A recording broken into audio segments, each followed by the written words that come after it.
What's up, everyone? Welcome to Program Your Remote.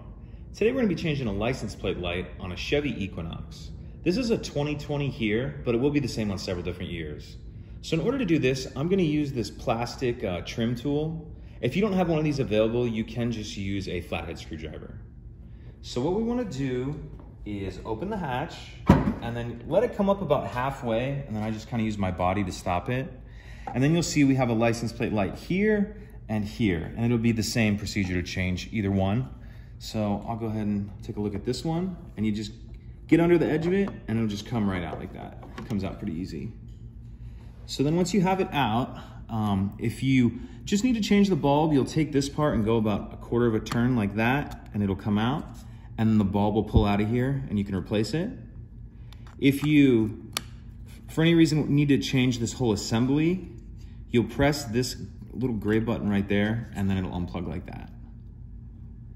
So once you have changed what you need to, we'll come in here and put that back up in there, and that's it.